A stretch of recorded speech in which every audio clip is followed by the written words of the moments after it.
How's it going, everybody? Bryan Alvarez here on Wrestling Observer Live. We are here every day, Monday through Friday, noon Pacific, 3 Eastern, Sunday, 3 Pacific, 6 Eastern, Monday here on this program. And we got a lot to talk about here today. You guys ready? Holy smokes. First off, we haven't done this in a while, but a very happy birthday to Thunder Rosa. Just wanted to make sure we got out there today. Now, on to the news, because there is a lot of it. Well, we had a busy weekend. The G1 kicked off. I saw matches from Night 1 and Night 2. Filthy Tom Lawler is there. If you're a subscriber to WrestlingObserver.com and you're wondering what's going to go on with the Filthy Tom Lawler show, well, Filthy and I, both professionals. Nothing has changed except for the start time. He'll be on today, as always. It'll be 4 Pacific, 7 Eastern for today's Filthy Tom Lawler Show Live. We'll be talking about his first 2 matches in the G1, not singles matches yet. Well, he had 1 singles match, but it wasn't a tournament match. We'll talk about that and his first actual block match coming up next week, and life in Japan, and much, much more. So that's coming up this afternoon. Hear from Filthy Tom.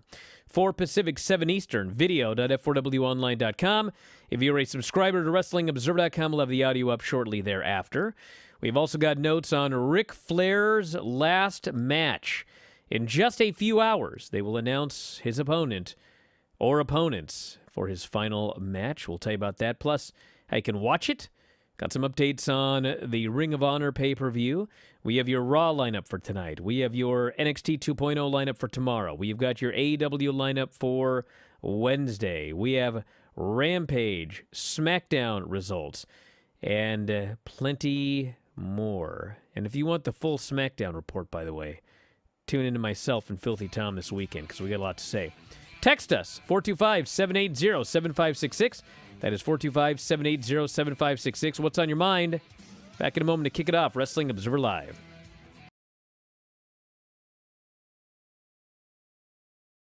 Hey there, everyone. It is Denise Salcedo. I am back with another commercial break, and this time I got some games for you all here today. But playing with me, you guys know him from the Brian, Vinny, and Craig show. Craig Proper. What's up, Craig? Hi, how are you doing? First game that we are playing is Can You Spot the Difference? I'm going to give you 30 seconds per photo to spot the difference. Craig, are you ready? I as ready as I'm gonna get. Can you spot the difference?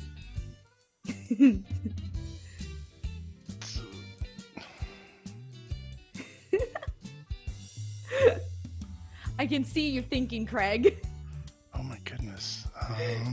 15 seconds have gone by. Yikes. Time is... It's the star on Brett's boot. Yes.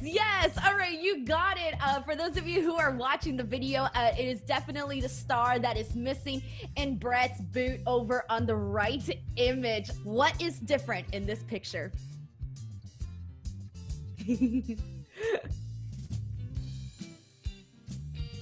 22 seconds left. 17 seconds. We're down to the wire, Craig.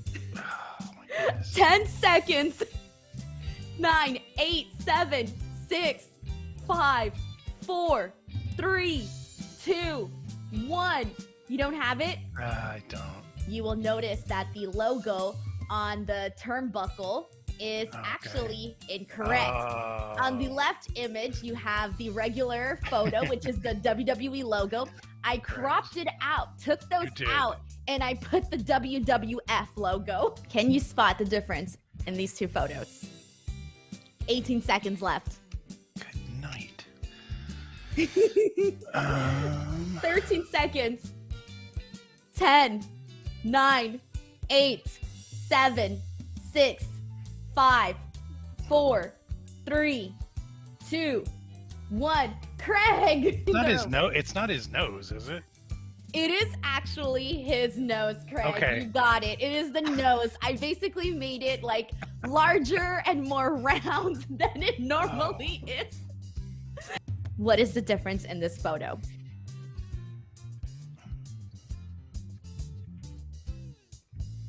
$19 seconds left.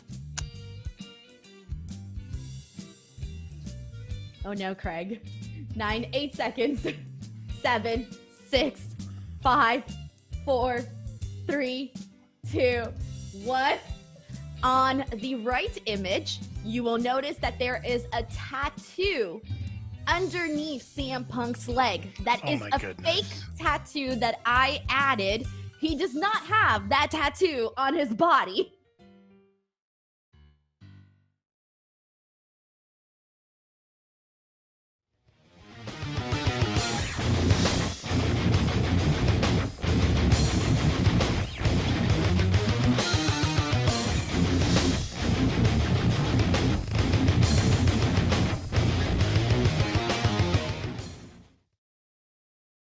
Bryan Alvarez here, Wrestling Observer Live. Mike Sempervive, also of WrestlingObserver.com. Got a lot of news to get into here today.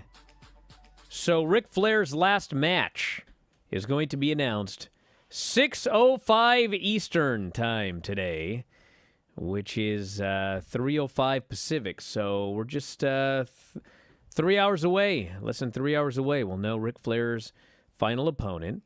And who is it going to be? I believe that it will be opponents. I don't think it's going to be a singles match. But until 6:05 Eastern, anything can happen. So they will announce who it is going to be at that point. And, yeah, we'll talk about it tomorrow. I'll just put it that way. Hey, did you know that Ric Flair's having his last match at the end of this month in Nashville, Tennessee? It's true. RicFlairsLastMatch.com has all the details. We've got a roast of Ric Flair, Friday night, July 29th. The next day, there are panels with Claudio Castagnoli. Yes, Claudio Castagnoli. Horseman Reunion, Bret Hart talking SummerSlam 92. Sunday, former Page, Foley, Nash, Hardy. So if you haven't seen Page in a while, now's your chance. And you know who else you can see if you haven't seen him in a while? Bryan Danielson is going to be part of this panel. Part of StarCast 5, which they're calling the biggest StarCast yet. Which I find questionable since I'm not there. But pictures, autographs, all the same convention stuff. Black Label Pro, GCW on Friday, New Japan on Saturday. Ric Flair's last match, whatever that's going to be, is on Sunday. And the show's at the Nashville Municipal Auditorium. Tickets on sale, $39. RicFlairsLastMatch.com. And a lot of matches on that show, including the Briscoes and the Von Erichs. Kerry Morton, our good friend of the show, Kerry Morton teams with his despicable father, Ricky, to face Brian Pillman Jr. and Brock Anderson. Josh Alexander versus Jacob Fatu. Ren Narita and Clark Connors. And more. So you can check it out. RicFlairsLastMatch.com. You can pre-order. Pay-per-view is going to be on cable, satellite, and Fight TV. So don't miss it, everybody. RicFlairsLastMatch.com. Who's it going to be, Mike? Well, since it's not 6:05 yet, you're still in the running, Brian. You're still in the running for right now. That is true. Should I turn my phone off now so just don't have to mess all this up? No, why would you want to turn your phone off? Especially if you could be involved in a tag match where you might be able to extract some revenge on the Rock and Roll Express, who for all we know could be on the other side of that ring facing off against Ric Flair. I have no idea who it's going to be. Hopefully it's everybody. Great Muta can come over. Sting can be there. And I know it's going to be a packed weekend down there. So Ric Flair, another send-off for him. I don't know. And nothing will ever beat the WWE one. I don't think they'll ever do one as great for anybody else. And I don't know if anybody deserves it as much as he does. Maybe John Cena, maybe later on down the line. But that was impressive enough as it is. So we'll see what they do for this one. I'll tell you one thing, even though my phone is off right now. If they could set up myself and Booker T against Ric Flair and Dave Meltzer, I'm in. Other than that, not doing it. I'd pay for that. Can I do commentary with Stevie Ray outside? You can try to negotiate that, but that's on you, brother. All right, Raw tonight, we have got Bianca Belair versus Carmella for the Raw Women's title. You ever notice how they do these rematches, but they're always like set up with a match where when the match is over, you never want to see the match again? Well, that happened last week, but we're going to get it again tonight. Bianca versus Carmella for the Raw Women's title. Miz TV with Logan Paul. And that's it. That's all they've announced. Now, God knows that could have changed between last night and today. That's what the lineup was yesterday. Last week, we had 3 matches announced. We had 3 matches announced on Sunday, and then we only had 1 match announced on Monday, because 2 of them, they changed their minds. But I won't get into this. Did we get a Brock Lesnar appearance being announced before now for Raw last week? So at least there was that. No, he's going to be on SmackDown. Yeah, so he's going to be on SmackDown this week, which means no Raw, so... You know what you'd figure with the home run derby going on, and that obviously is going to take some sort of, crunch out of their numbers here, they would have announced somebody to be there, some sort of big name, whatever they have left here. What's Ronda doing tonight? Could she appear on the show? I don't know if that would really matter all that much, but We have got NXT 2.0, everyone's favorite show. We've got JD McDonough versus Cameron Grimes. We do have a 20-woman battle royal for an NXT Women's Championship match. And somebody did go on our board last night, and they did come up with 20 women. Now, of course, one of those women was Io Shirai. I'm not sure if she's even capable of returning yet. I'd have to look at the injury report, but 20 women do exist for this this battle royal. They announced it on WWE.com. Was that really a question, though, in NXT? I can see it being on the main roster, especially if you try to go by brand. You can barely get 5 women on one side. Except they do get 30 women in the Royal Rumble. There is a ton of random women in NXT just hanging out, like with, what's your boy's name there? Well, yeah, but we don't know who they Shanky. are. Like, every week, there's some backstage locker room segment with, like, 8 random women. I have no idea who they are. Never. I still... That's the thing. It's like... You don't know who Valentina Feroz is? Here's the thing, okay? They are looking for a certain look in their men and their women, okay? And so, someday I'll figure it out, but at this point, between the Fallon Henley and Tatum Paxley and Valentina Feroz, I think you mentioned, and then there's who's the one that is all wacky? Does math? Yeah, who's the smart one that does math? Well, there's Kiana Leah James. Kiana James, Leah Hale with Chase U. I can't figure out who is who watching this show. So I'm sure they could find 20 women that all pretty much look exactly the same for this battle royal. There's going to be, whatever, 7 blondes, 7 brunettes, and then, it's just like that's what this place is right now. And you can do it. Well, they have 2 redheads. You got Alba Fire, and you got. But I will say this. Mm-hmm. The fact that this is a 20-woman random, out-of-nowhere battle royal to determine who will get the next shot at Mandy Rose, the winner is going to be somebody that people are not expecting. That's the point of this battle royal. Like, it's not going to be... it probably won't be Alba Fire or somebody that, you would think, oh, maybe this person's next Nikita in Lyons. line. I don't think it's going to be... but, it could be anybody. But I think that's why they're doing this. We have Josh Briggs and Brooks Jensen versus Pretty Deadly for the NXT UK Tag Team titles. Have they been inducted into the Hall of Awesome yet? They're or close. Do you have... Okay. They're close, brother. Roderick Strong versus Damon Kemp. The in-ring debut of Axiom, who is a kid, who in fact has wrestled for NXT before. But you see, it's much like Superstars of Wrestling, 1992. You get a new gimmick and you're just new. You've never been around before. Even if you were Demolition Crush, but now you're Crush the Hawaiian. You have the same name and you're the same guy, but you're actually a different guy. Well, yeah. He's a Kona Crush now. I know, but the point is they didn't even change his name when they gave him a new gimmick. And then they never acknowledged that he was the other guy with the same name. Anyway, Von Wagner and Solo Sikoa will have a confrontation. The Schism, which is a horrible name. It is. It's atrocious.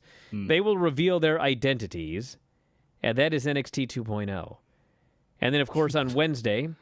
On Wednesday, Bryan takes off, so he doesn't have to talk about it Thursday, again. I'm leaving this time. You son of a... So, what? You don't want to review Dynamite? Nah, to be honest with you, I won't be here on Friday, so... I'm glad that we just hash all this out on the air, so... What are you doing Friday? I got places to go. Places to go. I You do. can do this show on a cell phone when you're traveling. I could. Get with the program. I could. Eddie Kingston, Chris Jericho, barbed wire death matches Wednesday. Luchasaurus and Christian Cage versus the Varsity Blondes. Brody King versus Darby Allin. And John Moxley and Wheeler Yuta versus the Best Friends. That's the lineup for that show. So there you go, everybody. Lots of stuff coming up. Lots of stuff. including the music that takes us to break usually around this Of point. all the times for you not to just ramble through the music. Well, Dom will hit that music, and we'll go some to a point. break. You know why? We will. Because I said he'd hit the music, and he hit it immediately. Exactly. Yeah. Back in a moment, Observer Live.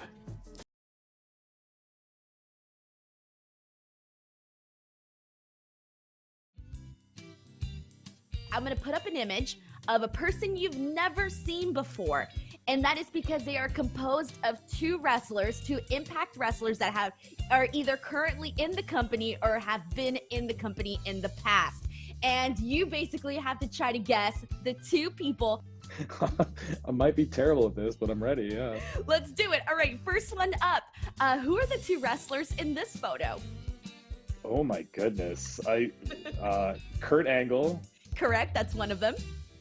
just the suit gave him away. Oh my goodness, this beard. Not James Storm, maybe? I don't know. No, but you're close with the beard though. Yeah, Gunner? No, oh, that's a close one too. Okay, I'm gonna give you the answer. Are you ready for it? Yes. The other person that we were looking for was Matt Cardona.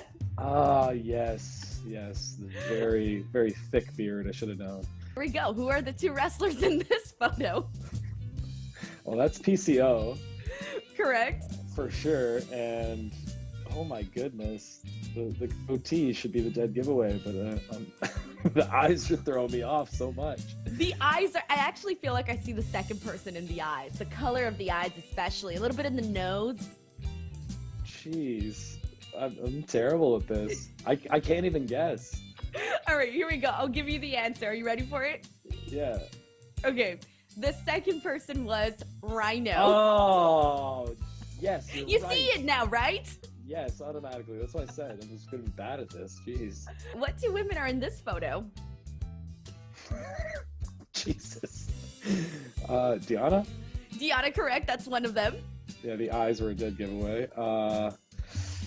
Oh my goodness. I mean, I'm trying to guess what the hair could be.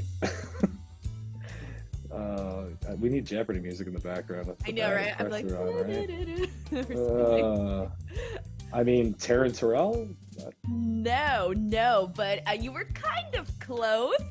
The answer we were looking for was Taya Valkyrie. Oh. What two people are in this photo? AJ Styles. Is it AJ Styles? Yes, Yeah? that's correct. Okay, because it could have been Hornswoggle. Oh my goodness. It's just like a haggard AJ Styles.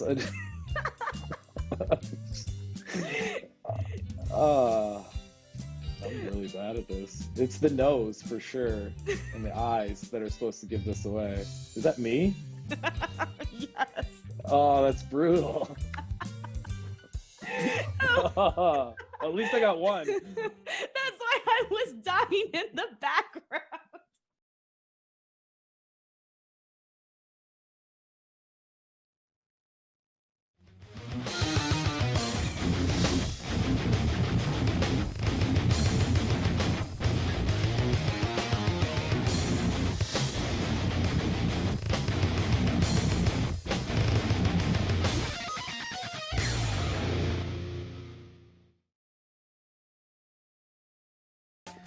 Back at the show, Bryan Alvarez here, Wrestling Observer Live. Mike Sempervive, also of WrestlingObserver.com.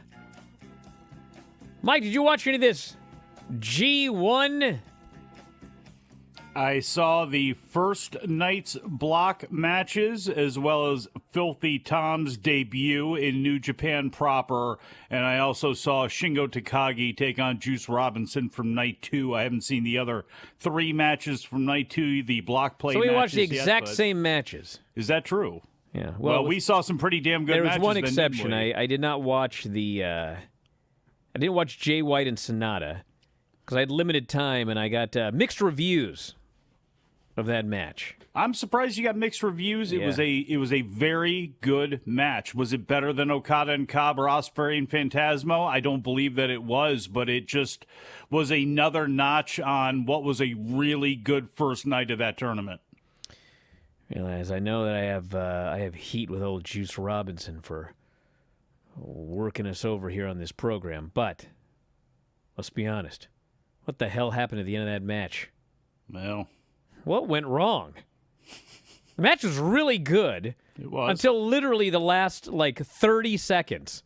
And then it just, went off the rails. It did not go off the rails as bad as some other matches I've seen this week, like that Natty Liv Morgan match or the Lash Legend match or the main event of Rampage. But they all of a sudden they just fell apart. And then the crowd got quiet trying to figure out what was going on. And then Juice just hits his move totally out of nowhere. And the ref, he tells him to cover. And then he covered and it was over. It was totally anticlimactic. And he looked tired. He looked exhausted when that match was over. What did Kevin Kelly say? It was about, 400 days, 368 days, whatever it was, since Juice Robinson had wrestled inside of a New Japan ring. And maybe some fatigue at play there. Maybe carrying his big ego has tired him out a little bit. He needs to drop some of that nonsense that he's been doing, drop the fake U.S. title and get back in the gym, work out a little bit, and be ready for this rest of this G1 coming up. So that match was good, although I would not say that it was great. The Okada-Jeff Cobb match was an excellent match, which Okada won with the Rainmaker after getting pounded on the entire match because he is in the giant block, which means that he has to face a bunch of giants and also Filthy Tom. Can he survive? Well, we know he can beat at least one of them, but can he win the block? Will Ospreay and Phantasmo was a Seth Rollins great match. The greatest finish ever. As, Will Ospreay goes for the Os Cutter and Phantasmo in midair catches him for a backslide. Will Ospreay kicks out at the very, very, very last instant. Phantasmo immediately holds up 3 fingers to the ref. And that brief moment of holding up 3 fingers, Will Ospreay just decapitates him with the hidden blade and pins him. That match was awesome. Best match I saw of the first 2 nights. It was the best of El Phantasmo. Yeah, no gimmicks except for one back rake. Yeah, and I know everybody likes that, and I know some people will say, well, you got to have the bastard Phantasmo to really appreciate this one.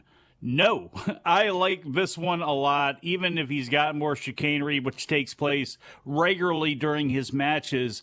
I think we're past that, and I know we're not as a character. I know we're not because he's Bullet Club, but the potential is there where when you drop all that sort of stuff, same thing with Will Ospreay, is he's kind of mellowed over time from doing as much flying and where he's at right now. He's matured greatly, and I think El Phantasmo has matured greatly as a wrestler in a very short period of time, and he could really be a player there as a foreign heavyweight coming up here in the future. You know, when you're doing junior tag team matches, you may as well do a little bit of wacky, who cares? But man, you're in the G1, and there will be matches in the G1 where he might be able to pull out a little bit of wacky. But night 1, first match, no wacky, and it was awesome. And yes, Filthy Tom looked great, beat Kosei Fujita. And then the second night, it was him and Royce Isaacs, or as we like to call him in Team Filthy, Hoyce Isaacs, against David Finlay and Yoshihashi. Old Hoyce got beaten by David Finlay. What can you do? But Filthy's got a lot of charisma. I don't know if you've noticed or not. And I was like, he's also got a lot of proud denim. father. I taught him everything he knows. About denim? Did you teach him that? I got a lot of denim, dude. Man, even the president of New Japan Pro Wrestling, Obari, is coming out and saying, my God, denim. That's what that man is all about. And it fits him perfectly. A tough, resilient. Denim is the symbol of his fight style and of life itself. Filthy Tom Lawler takes Japan. This guy goes, Bryan taught him to strip out of blue jeans? Yeah, what's so weird about that? Do you do a little dance when you do it like he does? Did you teach him that? I mean, I'm not going to do it on the air, but... So anyway, the G1's going along just fine. Standings. Everyone who won has 2 points. Those are the current standings. Tried to explain that last night, but Dave cut me off. Told me we didn't need standings. Oh, man. No, actually, we do need standings. The standings are now, everybody who won has 2 points. Everybody who lost has no points. Those are the standings. Do you know how long this tournament is, Brian? Do you understand how long Bro, it this is? tournament is so long that Tom doesn't even have his first match for a week. Yeah. And you know what that means? There's going to be a lot of math Dave is going to be doing during shows with you. I can't where he wait. tries to figure out what can happen and what comes next. I can't wait to see your reaction. Can you actually put up a camera for that? I know it's out of the ordinary for Wrestling Observer radio shows, but could you please do that for all of us, please, to get your live reactions to Dave talking about this? Hey, listen, I realize it's lazy and all, but Dave will watch the shows, and he will scribble on his yellow legal pad all the wins and losses, and he'll do all this math. I just go to Wikipedia. It's all right there. That's the easy way to do it. But can you trust Wikipedia? Well, not always, but sometimes. Sometimes I can. I mean, listen, I trust Wikipedia to add stuff up. I don't trust them to have facts straight all the time. Fair enough. Did you guys watch SmackDown and Rampage? No, I didn't, actually. You didn't watch either? No. What a lazy man. Nah, I had a bunch of other stuff to do, including recording other podcasts. Including a national radio show where we review these shows. Is this a full-time job? Are you paying me full-time money? Sometimes there are going to be times... Why would I pay you full-time money for a part-time gig? When we're not... That doesn't make sense. Excuse me? Did you just say you pay full-time money for a part-time gig? No, I said, why would I do that? Well, I'm a hey, businessman here, not an there's idiot. going to be times then on the weekend where I am more concentrated on other things, including family and other wrestling, as opposed to SmackDown and Rampage, which I know you cover many times, including hopefully with Filthy Tom. Do you think he watched SmackDown while he was over in Japan? Yes. Actually, he did. He wrestled Good. G1 matches and watched SmackDown and watched New Japan Strong. And And Bet you what? didn't He did his job. You didn't record 2 Mid-Atlantic Championship podcasts, which are going to be coming to everybody's ears really soon as we continue on the countdown to the road to Greensboro here. Final conflict, Ricky Steamboat and Jay Youngblood against Sergeant Slaughter and Don Kernoodle. No one cares about that. What they care about is the SmackDown show. You guys realize how bad this show was? How bad? The show was so bad, it was bad. Do you realize they had one match in the entire first hour? One match in the entire first hour. It was Liv Morgan and Natty. And they botched one spot after another. I don't know what in the world happened in this match, but it was just, oh my Lord. And that was the only match in the first hour. Then they build up a match for the second hour, and they don't even give it to us. Lacey Evans and Aaliyah. It isn't until well into the second hour that we get Drew McIntyre versus Ridge Holland, which goes 3 minutes. And then, for those of you that are still watching the show, at about 7 after... out comes Theory. 7 after. Comes down to the ring. They proceed to do a recap of Brock Lesnar on Raw. Then they go to an interview with Madcap Moss. Paul Heyman then interrupts the interview, and they talk for a while. Then Moss does his entrance. Then they go to commercial. Then they come back for a video package for Maximum Male Models. They will be debuting the Beachwear collection next week, plus the debut of Maxine Dupree, the sister of Max Dupree. And finally, 18 minutes after Theory made his entrance, they ring the bell for his match. For 18 minutes, this guy was standing in the ring in the dark while they played. 18 minutes of video packages and commercials. They then proceed to wrestle for 12 minutes, which ends when Theory hits Madcap with the briefcase for the disqualification, which leads to Theory leaving and running into Sami Zayn, who now, for reasons I can't explain because he was warned and then he failed, but now he is an honorary Uce. He distracts Theory, allowing Madcap and the Usos to surprise him and then beat him up. Theory was on screen for 33 straight minutes.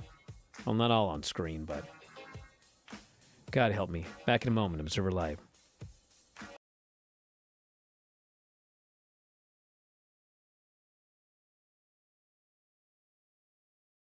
Denise once again with Craig, and we are hanging out here playing some games. I'm really excited about this one. I'm going to show you an image for 45 seconds. There are a total of 33 wrestlers in this image. How many you remember afterwards, after I take the image off? So here we go. 45 seconds on the clock.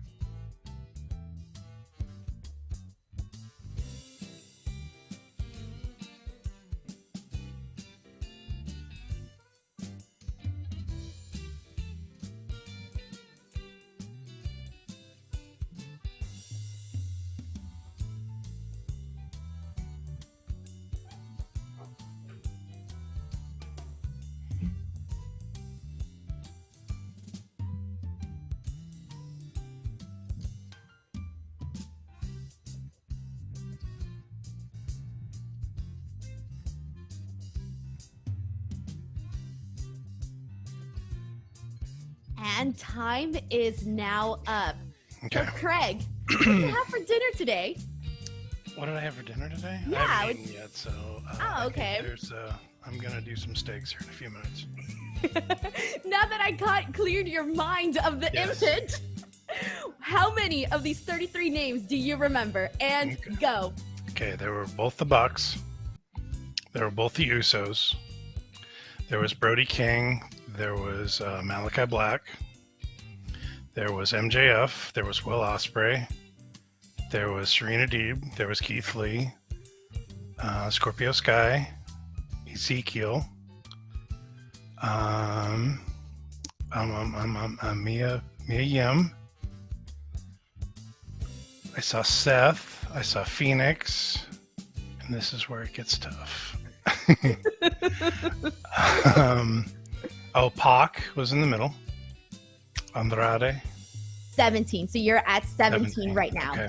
Oh man. I said Serena.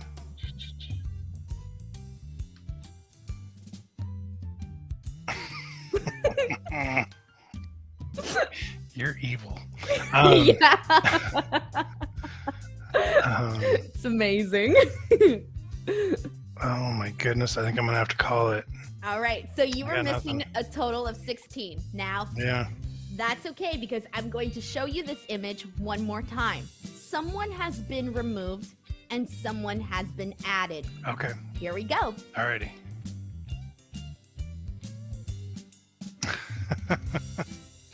Elias has been added.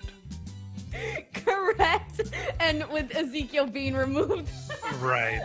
I was trying to trick you on that one. That's good. That's well played, young lady. Well I'm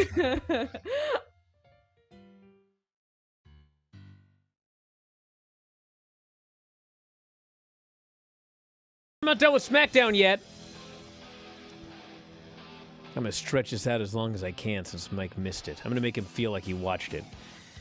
So then they do, for the 85th time, dude, Angelo Dawkins and Jimmy Uso. How many times have we seen these guys wrestle each other?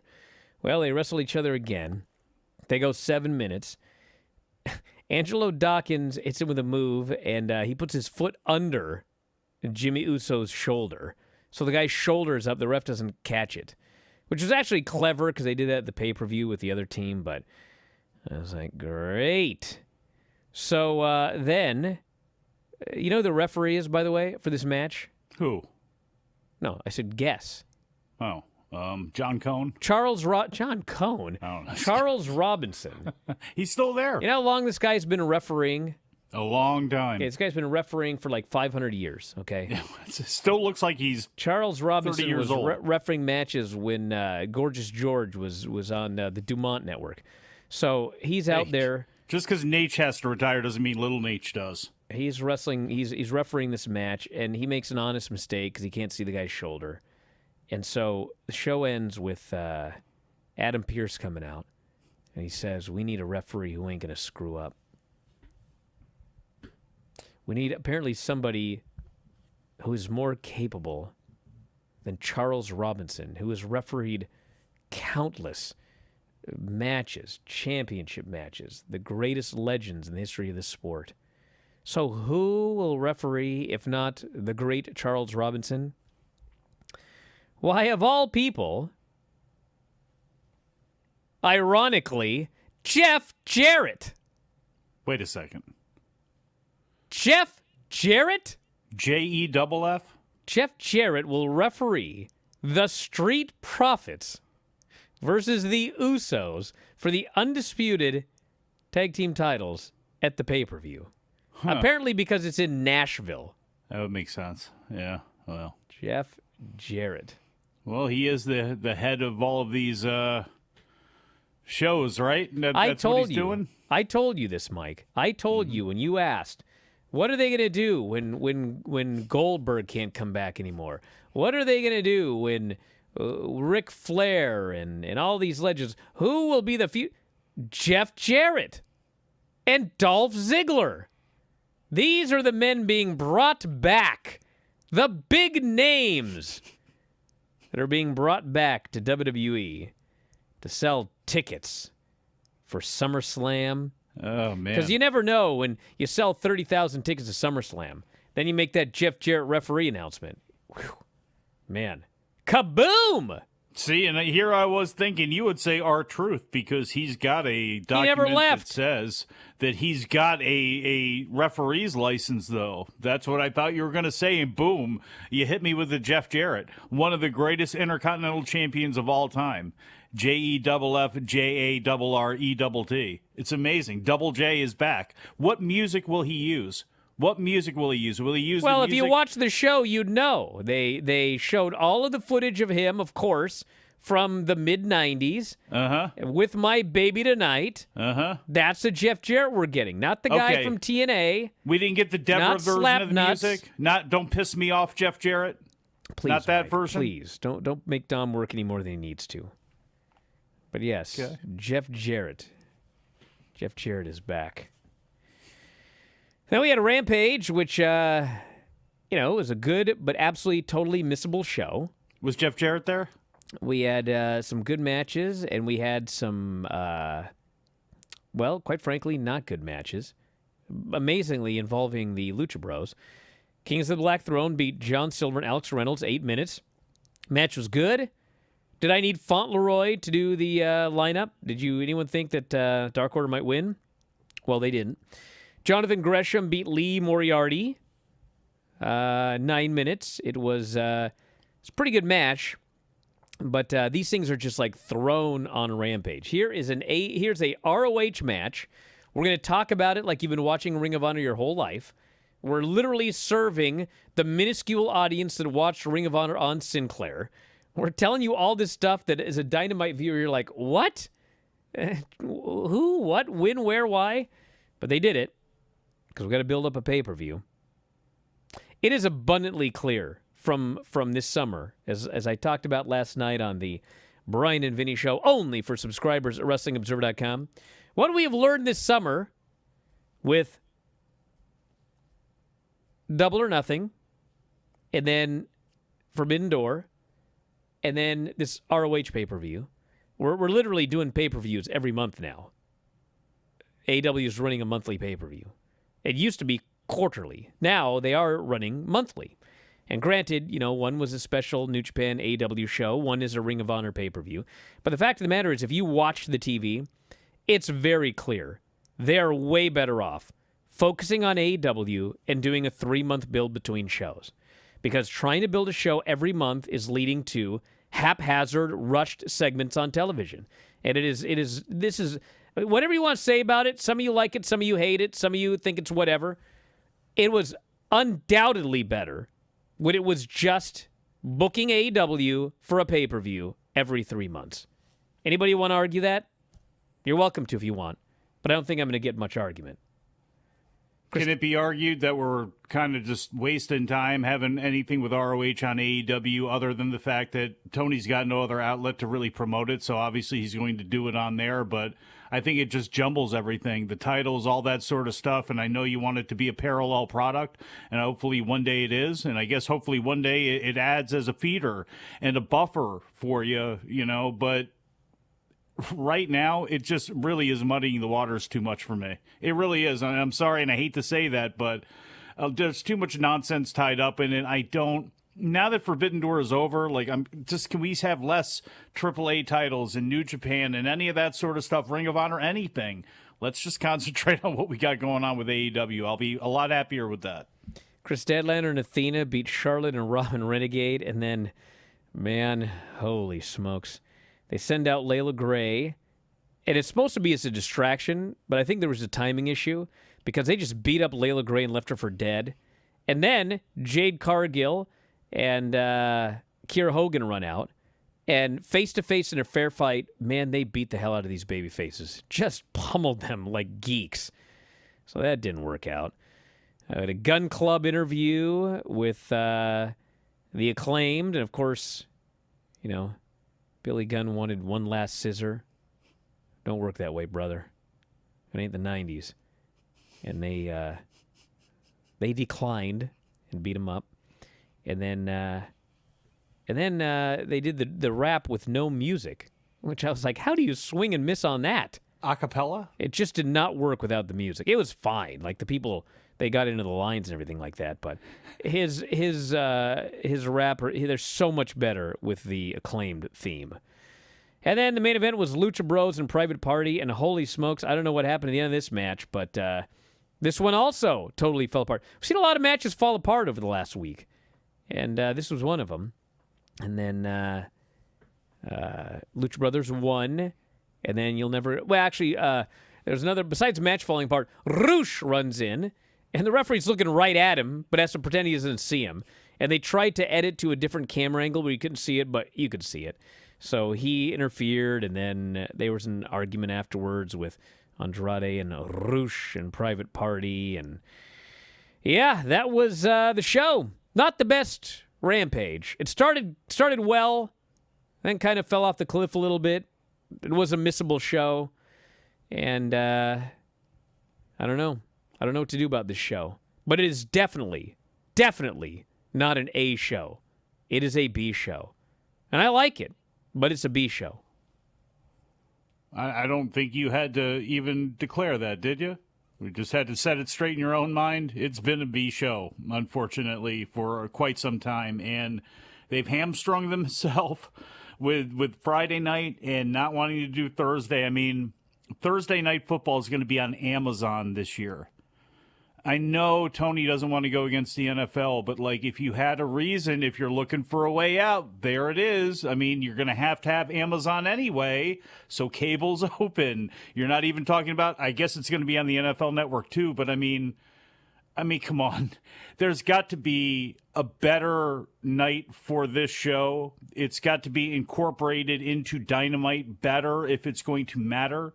Even if the matches on there are not must see every single week, you're going to have to figure out a way to plug it into Dynamite and try to make something out of it. And if you can't get it off Friday, why not do everything you can? And maybe he has. For all I know, maybe he has. But try to get replays on True TV or replays on TBS and TNT. I don't know what you can do. Bleacher Report is just not strong enough. They don't have their own Peacock or their own Tubi or something like that. And until they do, it's going to be tough because they don't seem like they're going to be on HBO Max. And even if they are, they'll just probably get lost in the mix over there. So I don't know what the answer is here, but it is absolutely a B show. And frankly, it feels like a C show sometimes, where if you don't miss it, you don't even, like, you wait and see, did anybody even say if it's worth seeing the DVR on? And I'd love to see what the DVR numbers are for it, but, like, there are times where it gets to be Sunday or Monday, and there is no buzz over that show to go back and even catch any of it. Fred says, I live in Nashville. I will be going to Ric Flair's last match as well as the New Japan show, but that's all of the wrestling I can handle for the weekend. I'm sure SummerSlam will be fun live, but it's too much for me. How does WWE feel about shows piggybacking off their big events? Well, they don't like it. If they had their way, there'd be no shows. If they had their way, there'd be no wrestling in this country except WWE. Must be a youngin' because they've been dealing with this for a long time. That's why they've wanted to expand out WrestleMania and take over the whole weekend, because look at what Dragon Gate and Ring of Honor were able to do initially latching onto those shows, and you see what kind of everything became here. So I like questioning the mark here on the YouTube chat. Rampage, it's fine. It's a bad time slot. Mike has got a lot of bad takes. It was my bad take to put the the show on Friday and not put it on anywhere where it could maybe possibly compete with the NFL, as if that really matters in the world of AEW. Well, I mean, come on. Hold on, because someone else on the board made some comment about not this cat. Listen, this is not a casual fan thing. If Rampage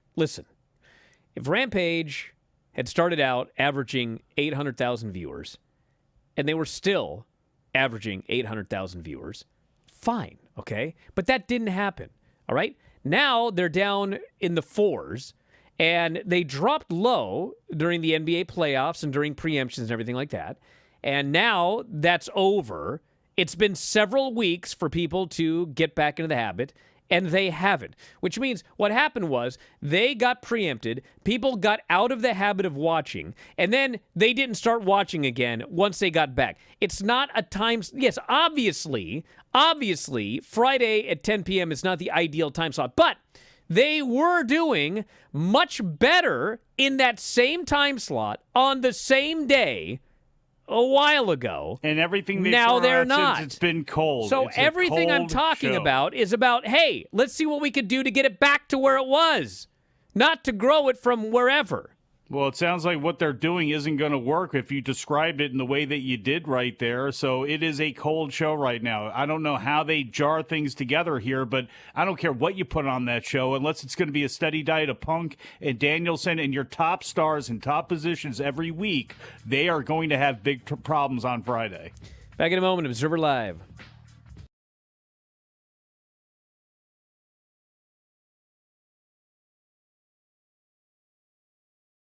So yeah, I mean, since day one, kind of, since the New Japan AEW relationship was kind of on ice, once the elite guys kind of had exited New Japan, and there was kind of a worry of like how things were going to go forward and how they're going to move forward. And our president at the time kind of didn't really see the potential in maybe working with AEW. We already had partners in ROH and CMLL, so like maybe they were thinking like, well, let's see how this AEW thing turns out before jumping into it, so we don't offend our partners. And, obviously those guys had left ROH too. So like it was a very messy, complicated situation. So now, jumping forward to, I would say about a year and a half ago, when Kenny called me and had, pitched the idea of kind of opening the doors a little bit. Obviously Moxie was still kind of working with New Japan, and Jericho was as well. But the Kenny and the Bucks were obviously a pivotal, important part of New Japan prior to AEW.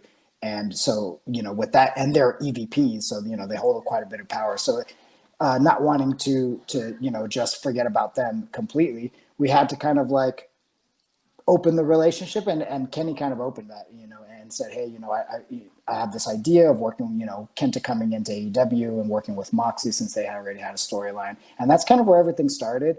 And, going forward, I've kind of always been like in between AEW and New Japan since that day. And so it just continued on when we started talking about this, this Forbidden Door show and what it could be and possibly be. Then I just went back and forth between AEW and New Japan and tried to be sensible and try to be the one that to kind of communicate how everybody, what the ideas were, but also like sentiment and just kind of like what, overall what the show needed, whether it be like, hey, we need more of this, or we need more of this, or hey, let's not forget about like American fans like this, or Japanese fans, we need to cater to them this way, kind of like really trying to break that down. Well, I've been working with Tony a lot, ever since the relationship opened up. So that's kind of where it started, and really communicating with Tony and all the things that you've seen that, people showing up on AEW television and AEW stars coming to New Japan Strong.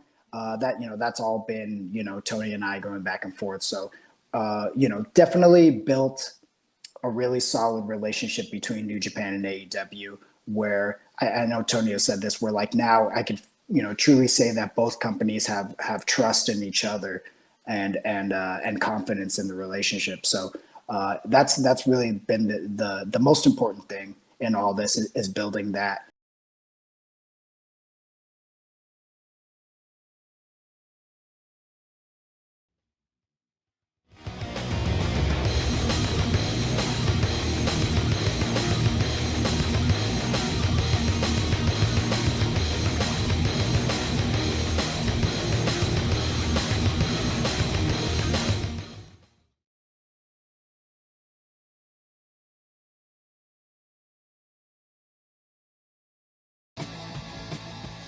Back in the show, Bryan Alvarez here, Wrestling Observer Live.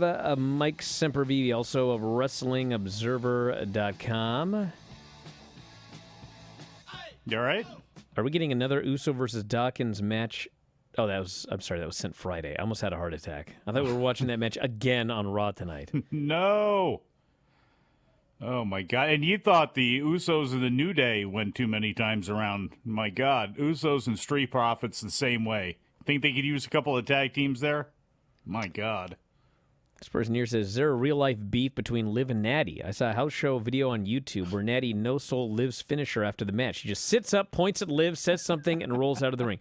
Hey, listen, it's not beyond the realm of possibility to think that if you've been watching their matches lately. But apparently there's not a problem between them. I don't know what's going on, dude. They working. Well, they're not working. Bro, if you watch SmackDown, they weren't working a bad match. They just couldn't get on the same page. Well, and I don't know why.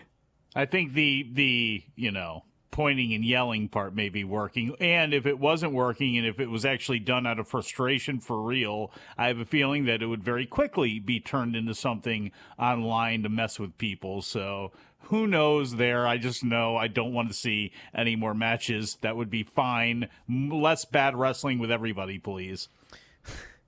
Well, I'll send a memo to all the companies. Thank you. On behalf of Mike Sempervive, you are required to have no more bad matches. Please, especially on NXT. We can really take care of this. Only a handful of people I really need to see out there. Don't make fun of my favorite show. Hey, listen, they're all trying. It's not the wrestlers' fault.